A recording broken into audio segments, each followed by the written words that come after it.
Hello, good evening. Welcome to Alliance on the Move. We're coming to you through the courtesy of DTV Channel 8.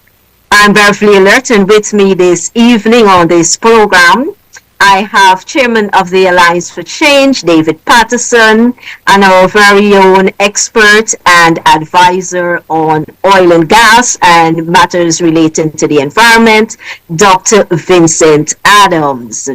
It is such a pleasure to actually come here and have a chat with you guys, coming to you live.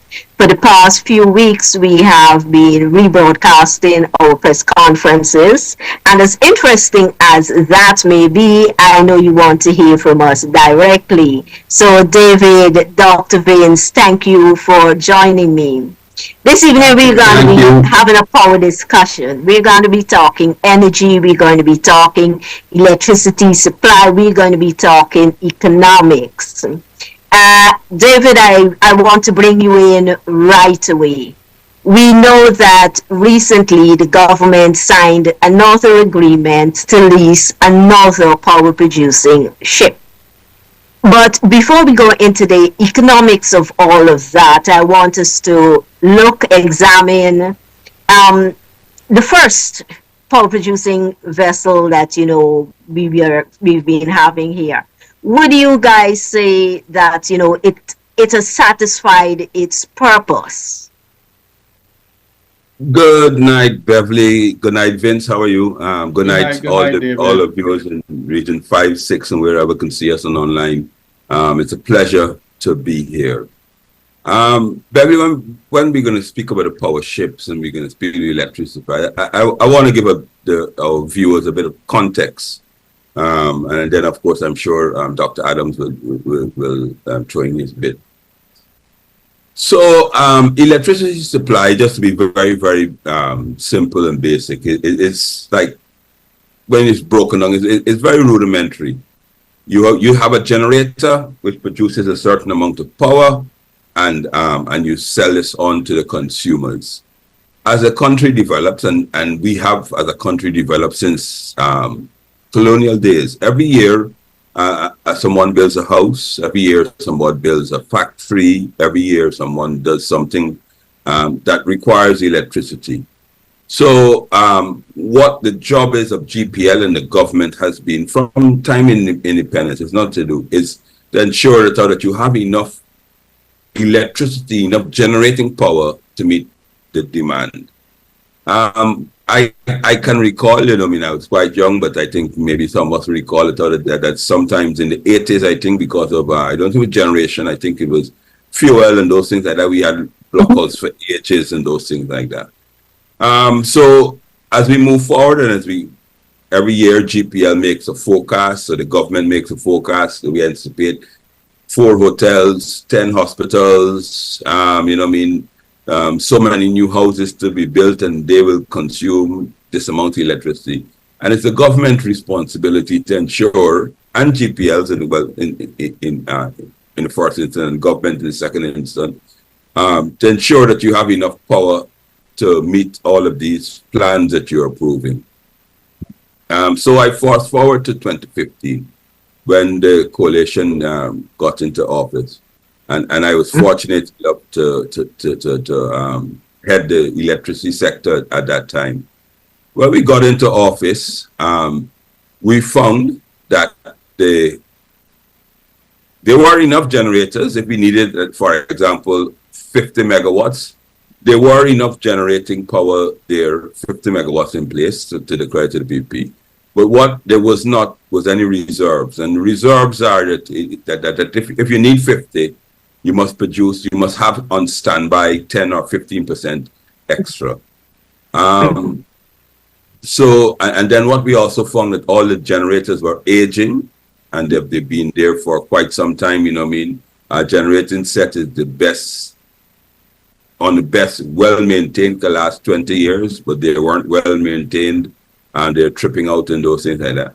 And we did the studies, we did the projections, and we realized that, listen to me, that we needed about in 2018, 2019, we needed about 160, 130 megawatts GPL as they were only had 115. So we bought another 50 in 2019. We bought a 50 megawatt set.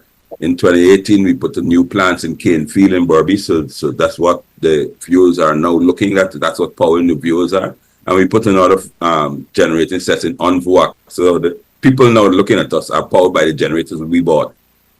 The study also showed that you needed about 40 megawatts additional every single year to keep up with the demand.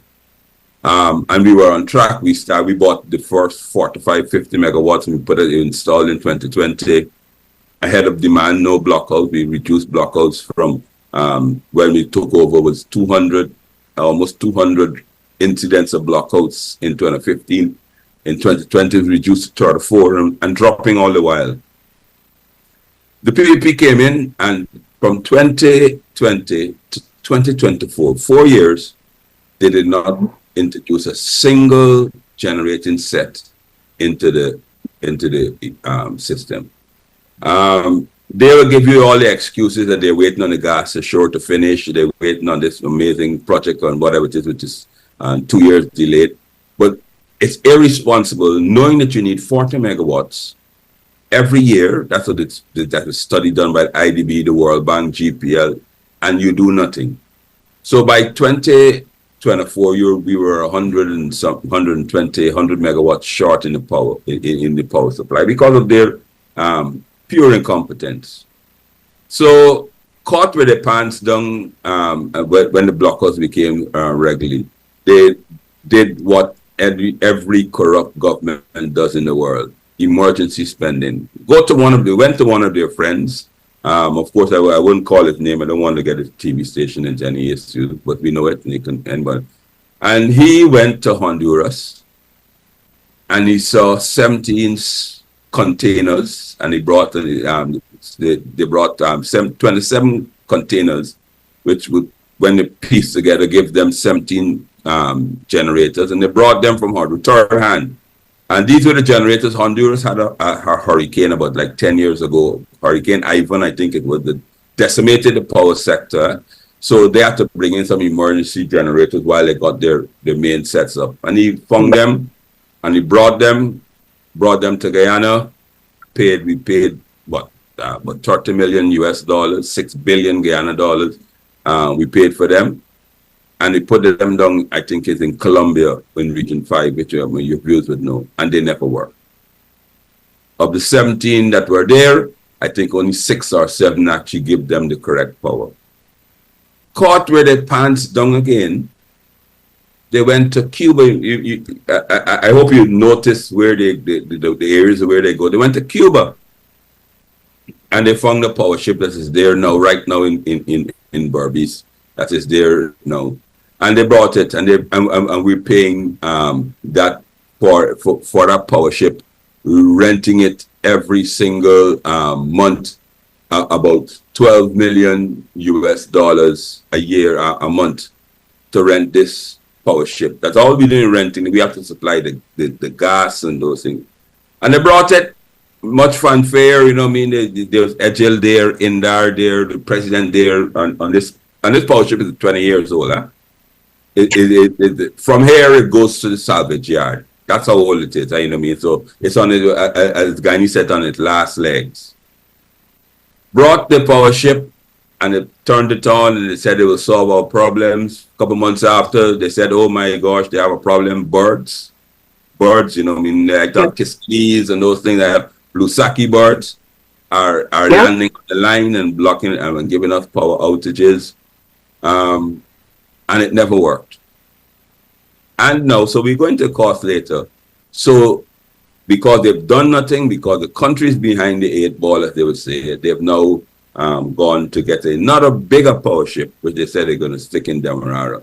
So the context is pure mismanagement, money for the boys, a lot of money. We talk millions of US dollars. I mean, for the boys, pure planning.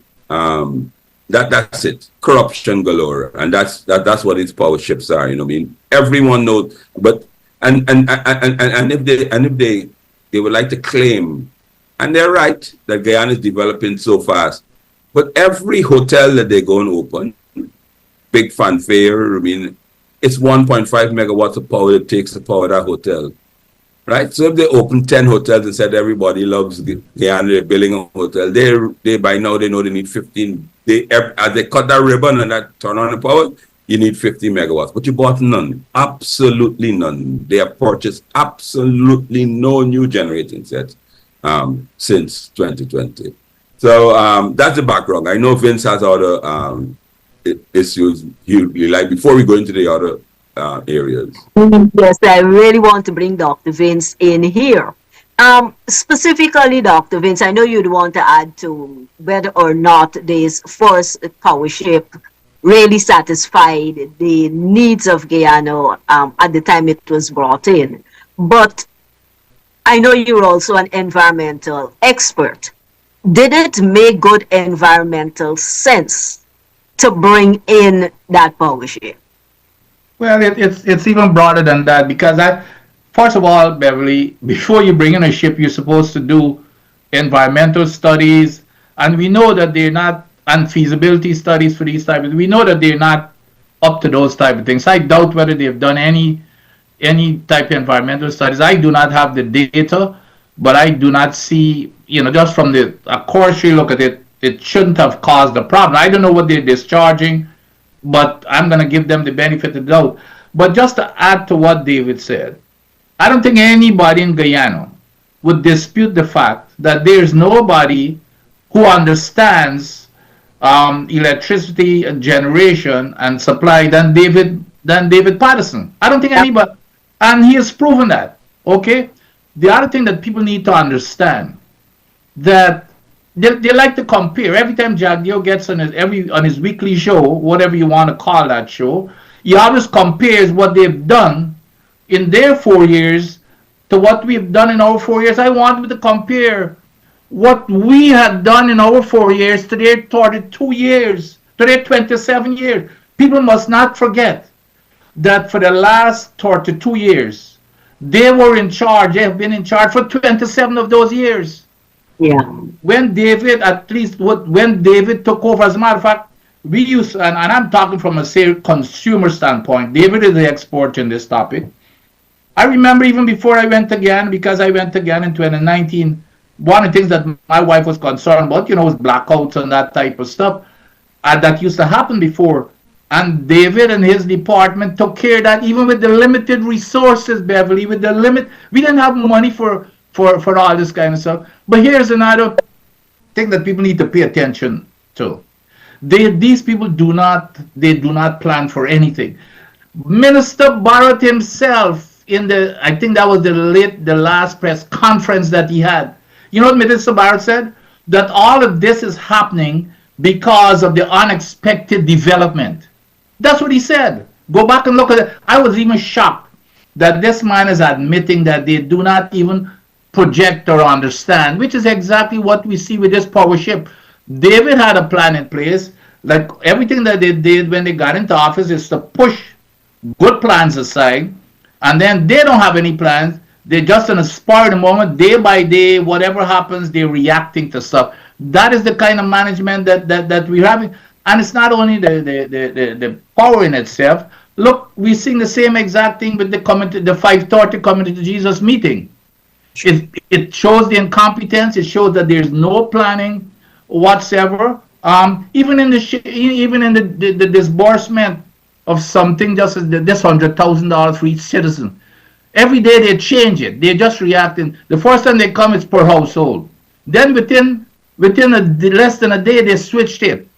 They didn't not even know how to define a household. They switch it, and then you hear the lies from Jagdeo. Well, we got a lot of feedback. How could you have had feedback within less than a day? You're going to come out and change. He said, the president said, oh, you're going to get it, what is it, instantaneously. Jagdeo comes out the next day and says, no, you're going to get it within 5 months. So they're all over the place. So this year, Beverly, is a manifestation. And then when they got caught with their pants down, there's no electricity, they're blaming it on the boards, they're blaming it on driving times. So that is how. So it's a larger this year is the manifestation of how they're operating, and that is the problem we've got to deal with. But people must understand, when he talks about comparing, let them compare our 4 years with the 4 years before that, not after that, because this is a different 4 years with the money that they have. Let them compare the 4 years from 2016 to 2015 to 2020, and from the next 4 years. I mean their 4 years before that, which is 2012, I think, to 2016. Let them compare that, or even compare their 23 years before that with our 4 years to see the development. But so that's the problem. That's the problem, Beverly. It's this chronic mismanagement and incompetence that we're dealing with. But you know what's saving us? You see, the problem that Guyana has is that now these guys have got money to waste, and it's not coming out of their pocket. They're wasting the people's money, because we are still you hear we one of the richest, but when you really look at it, we're one of the poorest with all of this money. We're the richest when you look at these numbers with GDPs. That does not mean anything to the ordinary person. When we have 50%, and I'm sure many of our people can relate to us who are watching the show. 50% of our people are making less than $5 per day. That's what we're dealing with. However, a 1% or a 5%, I don't know what it is, they're living big, fat, and happy. When we have 60% of our budget going into infrastructure, 60% or 58%, I rounded off to 60%, $666 billion going into infrastructure. Guess who's getting that money? Is their friends and families. And guess who putting up all the big mansions that you're seeing all over the place? You know, ministers, and I don't know how their salary could afford those type of things, because even I lived in Guyana, and but so that's the issue that we're dealing with here, Beverly. That's what we're dealing with. So people need to judge on the basic things are electricity, and especially electricity and water and food. None of those. People are suffering with all three of those, and housing. And that's what they need to answer those rather than trying to distract. Thank you, Dr. Vince. I would want to go to David and take us through some of the numbers, the cost for, the two ships combined. But something just occurred to me. David, Dr. Vince, whatever happened to the Skeldon Cogen plant facility? What's because of that? Thank you, thank you very much. Hey, David, just give me one second to introduce that topic with this here. The other problem with them, they blame it on everybody. That was what that 530 Coming to Jesus meeting was, to blame it on everybody but themselves. They do not even understand that the buck stops at the leadership.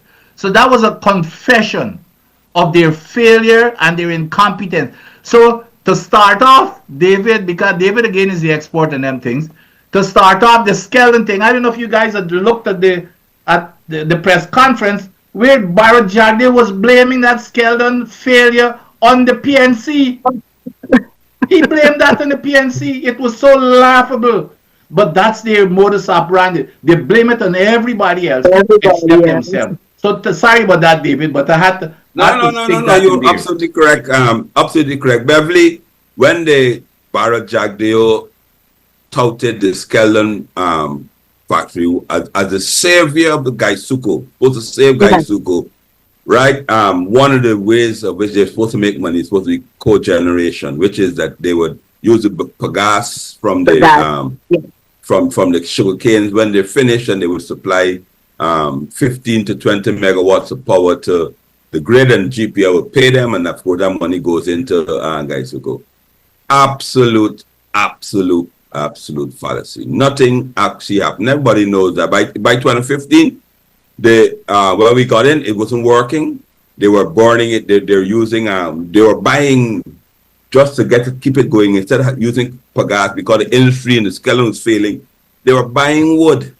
and everybody's killing them. They were going out. The gas is supposed to be free. It's supposed to be a byproduct.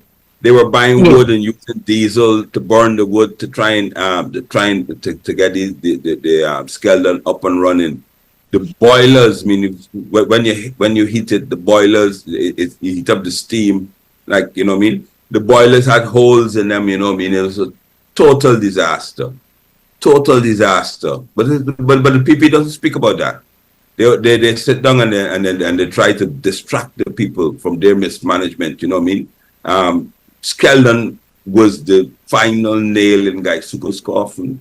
You know what I mean? It brought, and that's directly, there's nobody else responsible other than Barra Jagdeo. I mean, Barra Jagdeo brought in the Chinese who never built anything. Sugar knocked out his own, and of course, we know the Sioux factor. When the Chinese had, they pay these commissions, they have a middleman and those things. That since then, he was dipping his hands in since then, he's using middlemen since then. But not only Barra, since 1992, until 2011, 2006, Donald Ramatar sat on the board, the general of Guy Succo. You know what I mean? We like to talk about Donald Ramatar, the former president. You know what I mean? And he's a quite decent fellow. He doesn't say much now, but the PPP had a person on Guy Succo board, a political representative on Guy Succo board for all the years, 23 years. When they were in office, so they can't blame anybody. GAWU was always on the board and represented it, even during our time, because we made space for them for representing. So they can't blame anybody. But let me give our viewers some numbers, and and you can quote these numbers, viewers. I must warn you, as they always do, that they're big. They are large, so therefore, so hold on to your seats. So for the 36 megawatt, the one that is currently there in Berbice right now, we signed a 2-year deal with this company. And we are paying this company, this is what is reported by the government and as a thing. We're paying that for that ship.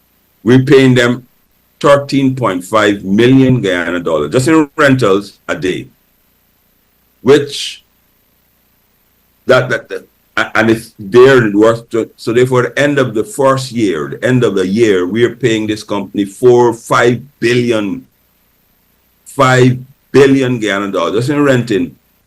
Like if you rent a house, you imagine how many generators we could have bought with this money here. And for the 2 years, this power ship will be anchored in Berbice.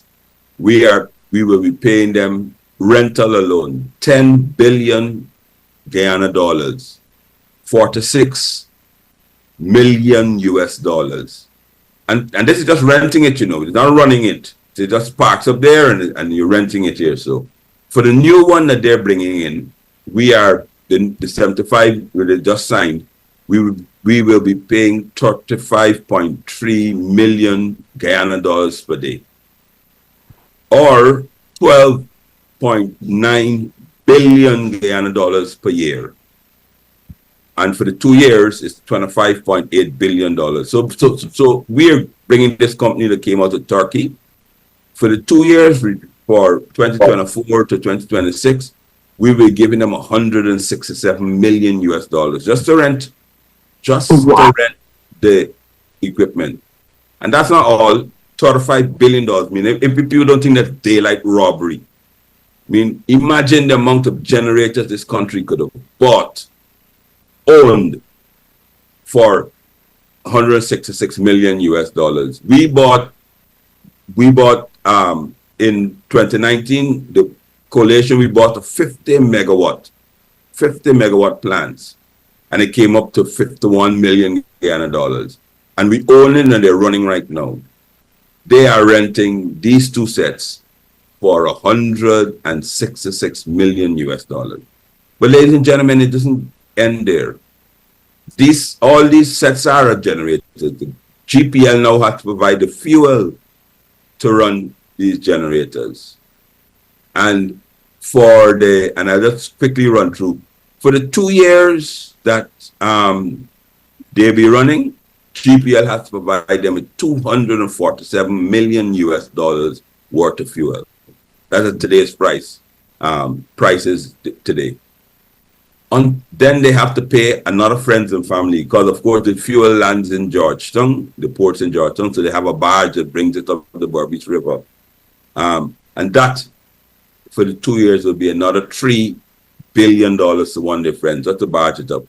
So in total, ladies and gentlemen, for this harebrained scheme, for the 2 years that we have these power ships here, the total amount of money that the government will spend to get this power to you is $446.6 million US dollars, 91 billion US dollars.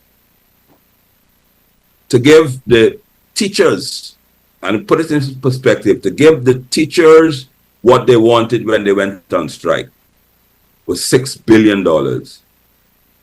You compare that, they're giving away $91.7 billion to a company out of Turkey and out of Cuba and these things like that. We don't own it. At the end of the day, these people pick up their traps and leave. But they're leaving with 426 million US dollars in their pockets. Sure. And that is what we're dealing with purely because Beverly and Vince, poor planning. So I don't know which economist, I know where Bharat Jagdeo studied economics, but that makes absolutely no sense for us. Because, and I finish with this because I know Vince want to jump in on those numbers and these things. Vince, that you know that when the 300 megawatts, and I want you to think it, when the 300 megawatt plant comes on in stream, and it's being supplied by gas from the, if it ever comes on stream, from the FPSOs. When we did the study, at least, I think 4 or 5 days a year, you have to take the line offline and do cleaning and maintenance and those things like that. So when the gas is not there, this gas to shore project can't power generation. So where will they get? And I'm talking about when these power ships are gone back, the people would have it. How will we be able to run the country if we have no standby spinning reserves and those things that are owned? So the idea is, I think that what they're going to do, they're going to keep these power ships here until eternity. I don't know what you think about that, Vince. Yeah, David. You have the most credible number. Like I said, nobody knows this business more than you do. It's a pity that people are not paying more attention to what you say. You know, every week, of course, Bharat gets up there, and I mean Jagdeo. When I say Bharat gets up there and try to distract, but he never goes after the facts, which are the numbers. Yes, he goes personal. The messengers and he tells lies and he says. Yeah, well, of course, the lying. You get disgusted about calling him a liar anymore because, and I wonder if this guy really studied economics in Russia because Russia is good at propagandizing. So I would like to see a certificate because I don't believe he cannot be any kind of economist, not even close. So he's got to study propaganda or something. But you're absolutely correct. And of course, Beverly asked about the Skeldon essay, but not only the Skeldon essay. This guy is a complete failure. I want him to name one project. And he's been challenged over and over to name one project that he's been successful at in all of the years that he's been leading this country, because he's been a leader de facto even now. All he is, name one transformative. They like to use this word transformative. Name one project. Let's Skeldon. That was his baby. We've got the fiber optics. We've got the gas to shore project. We've got the Amelia Falls. And you guys might even know about more. But let's take the most recent, which is the gas to shore project, which is still related to the energy supply that we're talking about. That again, there was no feasibility study. The only feasibility study that this guy had, he said it was a no-brainer. and he's going to cut it in half. But nobody has seen any study as to how he's going to cut the cost of electricity in half. The price, I don't know how he's going to cut it in half when the cost of this project went from, was it, David, 800 million or something now? It was 583 million US. It's gone out to what? Almost $3 billion. $3 billion, yes. So I don't know. Is this man really? And that's the thing that really annoys me and really angers me, is does this man really believe that all Guyanese are fools? And he gets into this propaganda type of stuff, which he's good at, but people have to be paying attention. I mean, the numbers that David say, I mean, it's telling, and people are going to feel it. This man is lying. He's not going to be cutting electricity in half. We're getting up to the election, and you notice all of these things that they're coming out with the disbursement, cash grants to folks, and then you hear they're trying to come up with this, and they do not even have a cogent plan. You know, when you're going to fool people, at least it ought to be a little bit credible. You know, the president comes out there on his 5:30 come to Jesus meeting. It's a big showcase. But you know, the one thing I was happy about that meeting is his admission that what we've been talking about in terms of the incompetence of how they're running the government, and it's not about the engineers and the contractors. They're trying to push it over to them, but the people ought to understand it's the people who are responsible for running these things. They're not bringing them up to when it's coming close to election. What happened for the past 4 years? Why didn't he have a similar meeting? I could have excused him if he had a meeting from day one. But people have been bringing these things to their attention. It's not a case, it's coming up in Parliament. People have been writing about it. Why didn't he have this show of a meeting? A lot of my friends call it a poppy show. Why didn't he have this poppy show? Already in his storm, he wait until, well, guess what? We're coming up on the election, so these are the kinds of things.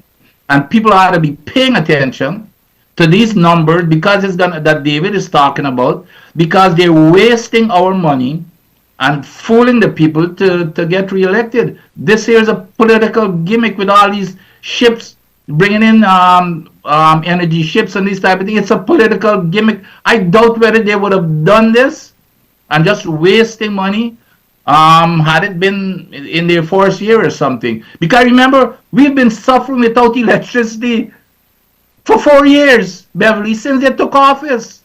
You remember they promised, David, wasn't it last year? They promised, was it last year? By last year, December, everything, yes. Everybody will have electricity. Don't worry about it. Yep. And we're here now. We're still struggling. And for the Minister Barrett, I never forget that at his press conference, he said, well, you know, this year's unexpected development. We start, well, we have all these hotels and all these places that are using electricity. That's what the government does, you know. You have to plan for those things. The future, of course, Vince.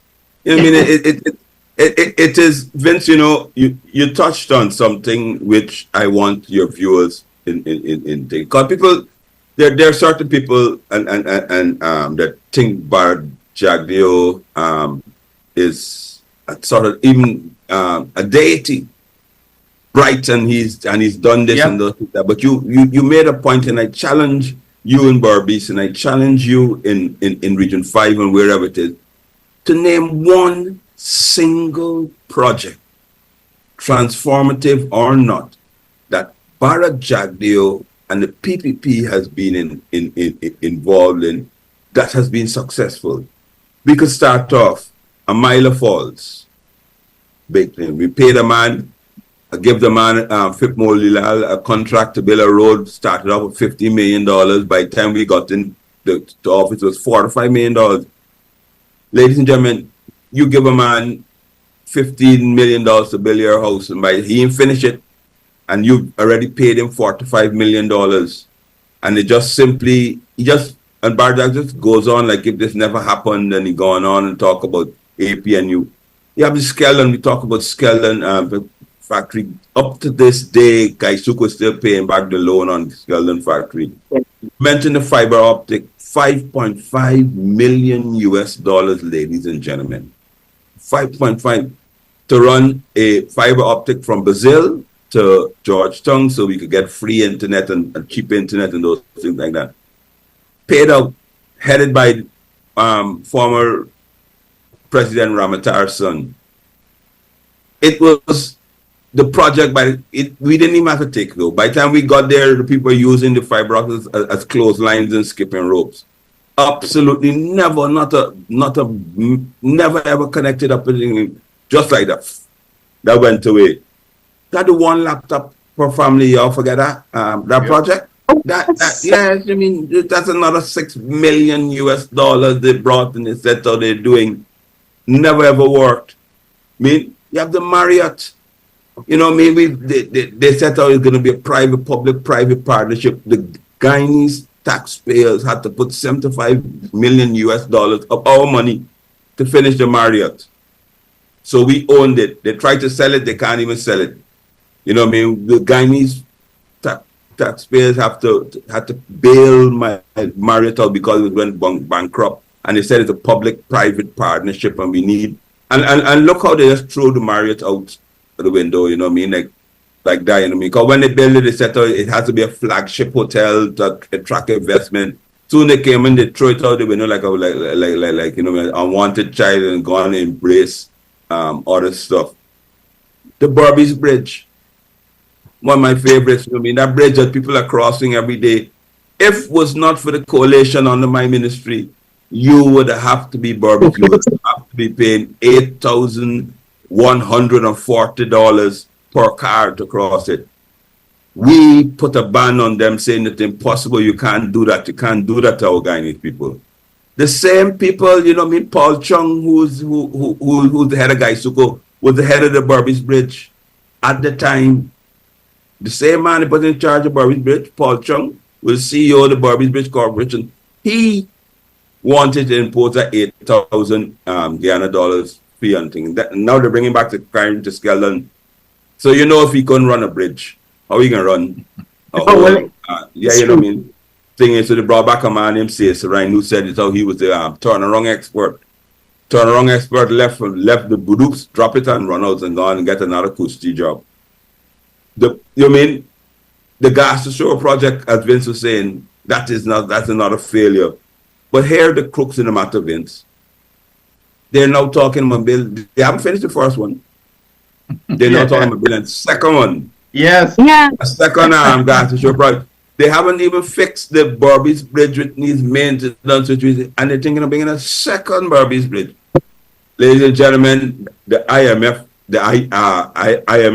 the financial institutions, World Bank, Transparency International, and those places have said, and this is proven, the best way for corrupt people to earn money is through these big infrastructure projects. I mean, so if you build a project like they're doing for the gas to shore, and it's $3 billion US for it. If a man scrapes off $100 million US, I mean, while we're looking at it, it's like a magician trick, you know what I mean? Sleight of hand. So while we're looking at see what's going on in the project, there's somebody there that's already gone with $150 million US. I mean, friends and family and those things like that. Generational wealth, you know what I mean? This is money that $100 million is what runs certain countries.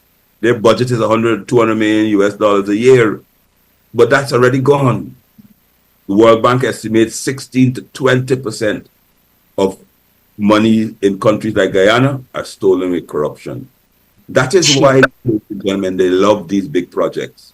Because it's hard. I mean, if you only have a little project, a little choo-choo bridge, you know what I mean, only $5 billion. It's hard because the contractor counting every cent you want to make a dollar. That's why they like these big transformative projects. Vince, Beverly. Yeah, and in terms of... Before you go on... Go ahead, Beverly. Go ahead.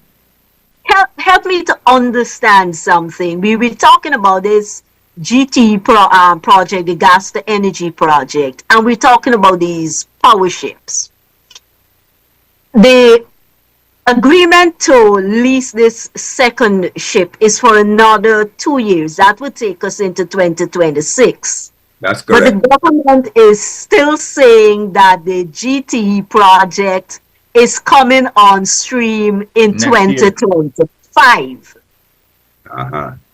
Yep. Why do we need a 2-year lease? What's the rationale? I can't find it. Vince might know better than me. Vince No, was part of it's planning, It's part of, well, David, I don't know. We start talking about planning when in the context of talking about the PPP, right? It's part of the hoax. It's part of the hoax. That's what it's all about. And you remember what I just said, Beverly? They do not, if you're a good liar, you're gonna be thinking, well, okay, if I said this, but these guys lie without even thinking what they're lying, and they're gonna get caught. They're not even smart enough to lie properly. You picked up on something there. You're absolutely correct. If they're spending $3 billion to get a plan, so we're spending $3 billion US to get a plan. They're saying it's going to be finished in 2025, but still they're going to put a lease on a ship for 2026. That's an excellent observation, but it shows again, it's just how they got caught on the distribution of the money when they said it's going to be by household, without even knowing what a household is. And when the question was asked, they said, well, okay, this individual, let me go with the individual. And then when the question was asked, what is a Guyanese? They couldn't even answer whether it's Guyanese abroad or Guyanese. They had to think about it and come back later. But it's all part of this hoax. But in terms of the projects and the way that they're managing it, these guys do not want people who are capable either. So this charade, in front of with the president and stuff like that, you can see they do not want they're profiting from having people who do not even understand how to manage projects. Look, we had a guy who stood up there, and the president just laughed it off and let it go. He made a great observation. He had one guy here who was representing 2 contracts. One guy bid. He had 2 companies. He said it in front of the president. He bid, and I think it might have even been 3. One guy bid on 2 contracts on the same bid for 2 companies on the same contract. How is that? And the president just laughed it off. How you decide? And he just laughed it off. He just laughed it off and said, and tell the guy that he's brave. You got to give him credit to be brave, to be standing up and saying that. Just laugh it off. How is that? An ethical move. Yeah, but so what the guy is doing, the guy is gaming the system, and David knows this. What he's doing, he's gonna bid us. He's gonna make sure he has a very low bid, so he's gonna get it anyway, and then he's gonna have a higher. So he's got a chance. His probability increases that So who knows if somebody else doesn't have, are probably bidding 5 times. Instead of having 1 bid, you have 5 different companies and put in 5 bids. That is what is going on.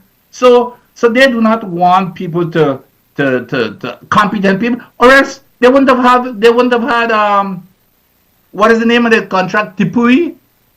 If Yes. they needed capable people, where Tipui, for example, a guy who never did anything, comes in and gets almost $1 billion contract. So that is what we're dealing with here, folks. They're taking your money and they're wasting it because it's not coming out of their pockets. And so that's the dilemma that we're in, Beverly. It's let me tell you this here, to be honest, Beverly, in any other real country being or a country that is managed with real managers and real leaders, this here would be criminal. This here would be criminal, and of course you'll be gone. But there's no accountability. These guys, we do not have a real leaders in our country, and it's the people who are suffering because of that. Except that for the 1 or 5% of folks who are making all their money off oil, nobody else is gaining anything. As a matter of fact, I got a quote from and which was in relation to that other subject. But this is what Jagdeo said, and you guys remember. I can't remember. Beverly was in Parliament at the time, but Jagdeo with his war short on, his red battle short. He said, "This is about the contract. They sold us out to foreigners, sold out our patrimony. Our people, listen to this. Our people should be sad every time there's an oil field out there because, listen to this, Beverly, because nothing is coming our way. And we will renegotiate that contract." He said, "Nothing is coming our way." Well, you tell me. He has admitted that nothing is coming our way. He's still admitting nothing is coming our way. But then, which is another topic in terms of renegotiation, he fallen back, and then he's bringing up this hoax about the new PSC and all kinds of stuff. But that is how these guys are operating, Beverly. They don't care a damn about the ordinary person as long as they can get the Sues and those people around to fill their pockets and to share the wealth with them. That's what's going on. As simple as that. Guys, we have probably like just over 10 minutes more on our program time. And so often, people complain and people report and give us the feedback that, we criticize, we complain. What is our plan? Dr. Vince, as you said, David was, as the minister during the term of office of the coalition, did an excellent job. Yeah. So, David, what is needed to fix our energy problem? Immediate needs, future needs. What would be your proposal? And I know that when you speak on behalf of the Alliance for Change. Right. And he speaks with a record, by the way. Yes. Of course, very good record. So Beverly, there are certain things that are that need to be done that haven't been done, and will not be done by people because they're not sexy. And when I say so, when you come to the power sector, it is sexy to talk about generators and those things and gas to shore. The unsexy part is the power line, the transmission and distribution, and that has been. I could have, if anybody say New Amsterdam, the same lantern posts, light posts that were there when your father was going to school are there now with the same wires. And how they get older, the resistivity and those things like that. So as a company, GPL, every megawatt they produce, they lose 30% because of the transmission, distribution, theft, poor administration.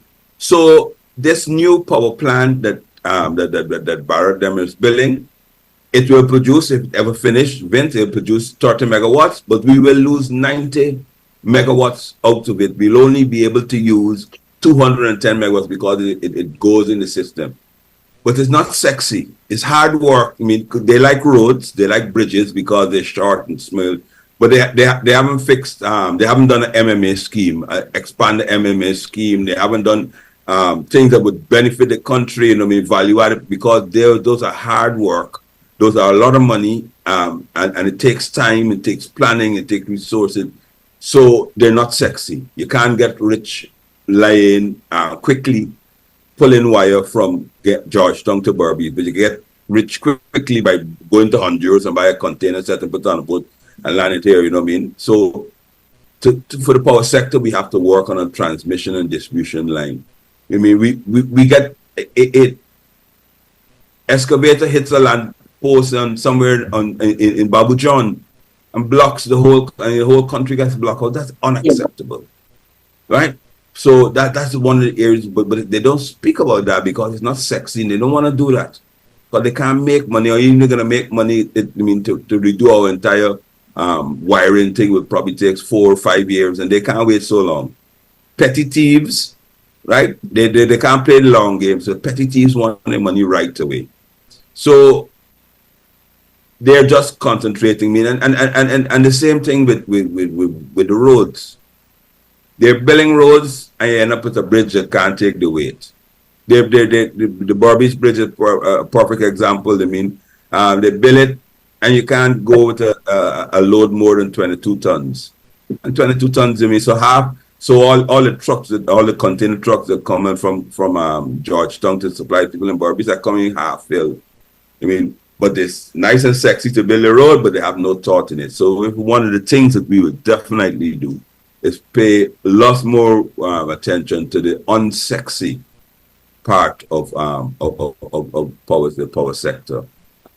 Pay much more attention, and if we can, easiest way to reduce the cost to the consumer is to get back that 30%. And if we could reduce that to, and that's a saving, we could reduce that to 10. Immediately we can discount the consumer's bill by 20%. If you understand me, just by not doing anything like that. So if Barrett is claiming that we can reduce it by half, which is impossible, but we're just using it as an example. If he's claiming that they get 15, we will do the work with the exact same thing and we reduce it to 10. Simple like that, just doing the hard work. Thank you, David. Go ahead, Dr. Vince. You know, and again, I don't think anybody can argue with David. He comes with a record. And again, to put it into perspective, after 23 years of destruction of the electricity, the infrastructure, I remember, we all know the decades of blackouts we used to have, and nobody would dispute, even the PPP, because, you know, I've got PPP folks and friends even up here who would always say the one thing that the PNC did is electricity and roads. That's they said, hey, you know, you cannot hide from that. So David knows the nitty-gritty of where all the, because we only had 4 years in office, but the big disadvantage was, like I said, we did not have the money that they have, that they're wasting now. Could you imagine? And that's why I said, when they talk about comparing 4 years, I want them to, and we need to challenge them every time they talk this nonsense. We need to say, okay, let's compare 2016 to 2020 with 2012 to 2016. That's a fair comparison. And I would even compare 23 years, give them 23 years with our 4 years any day. But the one area that which we see is lacking, completely lacking, is the incompetence. And in turn, we should go ahead, which is what the past administration was doing, is to make sure you hire the best to manage, and to make sure that you develop the capacity to manage. We saw in that charade, the 530 meeting, where the president even had to berate this minister that has a big mouth, and even call him bad blood Jill. He stood up there and talked about complaining to the president that an engineer and a contractor got bad blood between them, why they can't get this thing done. Could you imagine? Even the president said, man, I'm surprised that you're standing up here to tell me that it's bad blood. We're running our project with bad blood. So yeah, that's what he should be calling a bad blood edge, because he's running his project by bad blood. But here it is again. We need to have the right people in right places, and that's what and David knows the players better, the managers better than I do. But guess what they did? Everything was going fine when the administration changed. They went and they got rid of the person that was in there before. Yeah. David, the guy from, I can't remember his name, Jamaica, Albert from Gordon. Jamaica. They got rid of him, and now I think Nandalal brother is somehow is in charge of it. Charge of it. So that is what we're dealing with. It's the same exact thing. And if you look all over, from every single one of the agencies, they said the same thing at the EPA. We see what's happening at the EPA is the same exact thing. And and I'm sure the thing happened. The same thing is happening in all of the other agencies. So that is what we're dealing with, Bev, in terms of what we should be doing. David mentioned those. Dr. Vince, you touched on something very important, dear. A lot of competent people were forced out of service. Yeah. And these political hacks were brought on. They don't know the job. They can't do the job. And they have the same attitude that the president demonstrated. Yeah. So many public servants complain that when they go to the ministries for whatever service, the arrogance and the attitude, that they're met with by a bunch of incompetence, Yep. by a bunch of incompetence with the wrong attitude. And Yep. the nation now understands where it is coming from. Guys, in closing, I want us to briefly discuss and let the Guyanese public be aware. They must understand that the money that's spending on these power ship, the money that's spending on these field projects, it isn't coming out of the PPP pockets. It is money that the Guyanese people should claim as their inheritance. It is the money of the Guyanese people, and I don't think a lot of Guyanese people make that relationship. That they can get, instead of $100,000, whenever the government of the day feel like it. Yes. What are your thoughts here, David? No, you're absolutely correct. You're absolutely correct. But the PPP are masters of this, right? And I can remember Eddie Murphy years ago. He had a stand-up comedy, I think, named Delirious or something like that. And he made a joke. And he said that if you have a starving man, and of course he's very lewd and so forth, but the analogy he made is, if you have a starving man and you give him a biscuit and you starve him and he's now a bottle, and you give him a biscuit, when he eats that biscuit, he says it's the best biscuit he's ever ate. That's exactly what the people of PPP are doing to the nation. You know what I mean? They're starving us. They're withholding us. They're beating us down. Vince just quoted the number. So many people living below the poverty line. Cost of living is spiraled out of control. You know what I mean? Your salary don't even make 2 weeks of things. And then they come with these handouts, and then they come with these things and those things like that. They have not allowed us as a nation to grow. So they quote big numbers about the fastest growing economy, but our households, our individuals, us as part, we haven't grown. We haven't done better.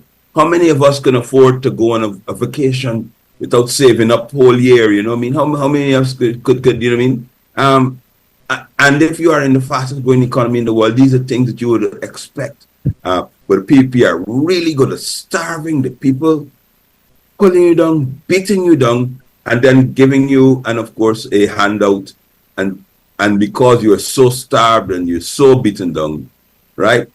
In your mind, you say, oh gosh, it's the best thing, best biscuit I ever made. The Eddie Murphy analogy. Vince?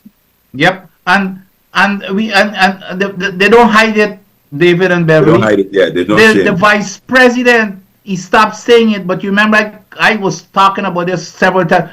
3 straight press conferences going back a few months ago. You know what he said? He said that all the opposition wants to do is to take the money and feed the people. That's what he said. Yes. I could not believe it, which means that that's not his party. But here's the other thing that Nandalal said in a recent press, in that thing that he has. Nandalal said, because now they're selling this free university education, Nandalal said that Borno made a bad decision to bring in free education for all those years that all of us benefited from, probably even including Nandalal. So I want him to look the Bobisians in their faces, all of them who got free education, and tell them it was a bad decision. Let them look at all the rest of the country and everybody who benefited from a free education at the University of Ghana or from kindergarten right to university. Let him tell them that it was a bad decision. That's what he was saying. He said it was a bad decision at that time, and now this is the time because this is the only time that they could afford it, which is absolute nonsense. He does not even understand that it was education that builds a country. So he needs, and this needs to be hung around his neck. Nothing at all. Where he said that it was a bad decision to provide free education during Borno time. Thank you, Dr. Vincent Adams, advisor to the Alliance for Change on oil and gas and the environment. Thank you, Mr. David Patterson, chairman of the Alliance for Change and our point person also on oil and gas, energy, infrastructure, and of course matters related to the elections. Ladies and gentlemen, let me thank you for being here with us, for joining us to DTV. Thank you for this broadcast. And I want to leave a thought with the viewing public. The $100,000 that you're going to be getting if you are an adult, compare that to the travel tickets so many of our ministers enjoy multiple times per year. Just think about it. Thank you. Thank you, Beverly. Pleasure here, Vince. Yeah, I'll see you later. Yeah, Thank you very David, much. David, you owe me a few Guinness with that, with all that money that you get them.